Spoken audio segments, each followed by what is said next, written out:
Harvard and Hoover. Peter, when you opened the talk, you said that the antonym of diversity is the university.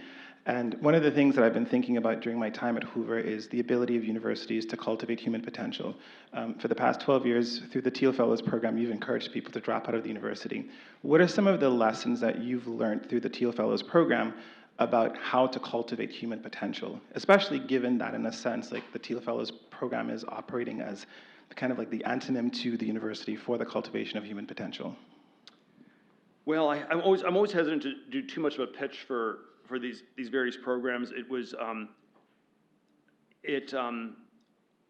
you know, in some sense it was a very narrow program. It was 20 students a year. We've done about 10 classes at this point, a little bit over 200 people. It's been very uneven, but even the median, I think, has been quite successful. I think about a quarter. They can always go back to college, so we never say it's dropout, because the colleges always want to they want to have a high graduation rate. And so if you stop out, we always use the word stop out. If you stop out, you can always still come back 10 years later, because the universities are so corrupt. They're just trying to they're just trying to rig all their numbers. And so and it's there's one sense in which it was a very narrow program. And what should be so shocking about it, that you could have 20 people a year in the U.S. who could do better than going to a university, or in the world, but it's mostly a U.S. program.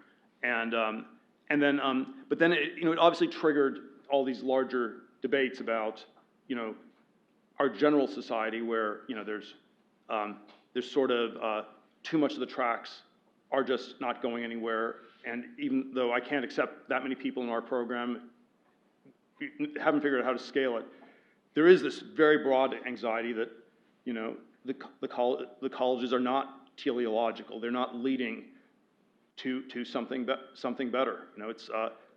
I think Stanford is a little bit healthier than most places, because people figure out you're supposed to study computer science. It's a little bit narrow, but I always say there only are two majors that translate into reasonably well-paying jobs outside the universities: computer science and petroleum engineering.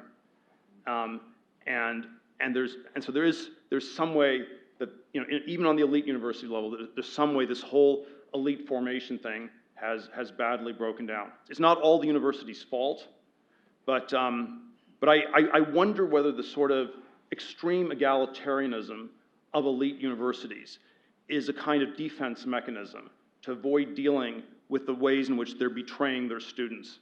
And so if you tell your students, check your privilege, you shouldn't expect to do more than the average person, that's a way for the university to absolve itself of the responsibility to see that its students become the leading members of our society. So egalitarianism is sort of the excuse for a failed elitism. Thanks.